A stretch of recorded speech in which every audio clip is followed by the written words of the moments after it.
एक शानदार luxury cruise जहाज पर एक भव्य बॉल डांस पार्टी चल रही है। एक हाथ ने स्विच को दबाया जिससे एक तेज स्टील की तार निकल गई। स्टील की तार हर सेकंड 250 मील की रफ्तार से डांस फ्लोर की ओर झपट पड़ी।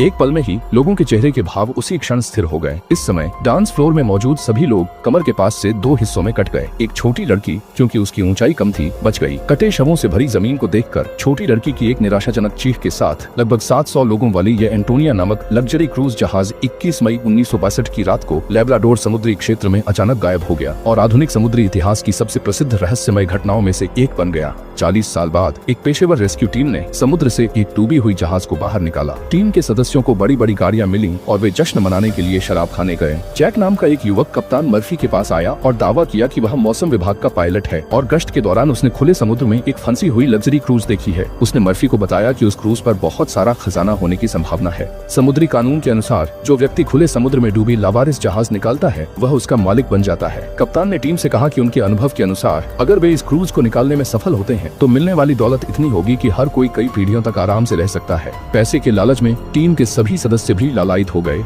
जैक के साथ हिस्सेदारी तय करने के बाद मर्फी अपनी टीम संग समुद्री इलाके की ओर रवाना हुआ ताकि कुख्यात भूतिया जहाज को ढूंढ सके, लेकिन वे नहीं जानते थे कि वे ऐसी राह पर चल पड़े हैं जिससे लौटना मुश्किल था। रात में तेज बारिश हुई और रडार डिटेक्टर ने स्कैन किया कि क्रूज पास है, लेकिन उसका सिग्नल आता गायब होता। मर्फी ने टीम को हेडलाइट्स चालू कर दिए गए निर्देशांक की ओर बढ़ने को कहा। इसी दौरान एक अजीबोगरीब घटना घटी। जहाज चला रहे छोटे सॉन्ग ने नजर घुमाई। एक विशालकाय चीज अचानक उनकी ओर आ गई। छोटे सॉन्ग के मुंह से निकला, ओह शिट। तेज ब्रेक अब झटके के बाद सभी लोग सामने के दृश्य को देखकर स्तब्ध रह गए। 40 साल से लापता एंटोनिया नामक लग्जरी क्रूज जहाज भूत की तरह सबके सामने प्रकट हो गया। मर्फी ने योजना बनाई, ब्लैक ब्रदर और जैक को रेस्क्यू बोट पर निगरानी के लिए छोड़ा। छोटे सॉन्ग को लिफ्ट चालू कर टीम के सदस्यों को क्रूज जहाज में भेजने को कहा, लेकिन क्रूज के अंदर की कई चीजें बुरी तरह सड़गल चुकी थीं। हर जगह जंग लगी थी और केबिन का माहौल और भी डरावना सन्नाटा भरा था। इसी समय एक झूलती घड़ी ने सबका ध्यान खींचा। माओ ब्रदर जैसे ही उसे छूने वाले थे, घड़ी अचानक बजने लगी, मानो वह जहाज पर सोई आत्माओं को जगा रही हो। इसके बाद कई अजीब घटनाएं लगातार घटने लगी। मर्फी ने एक केबिन का दरवाजा खोला और सब अंदर चले गए।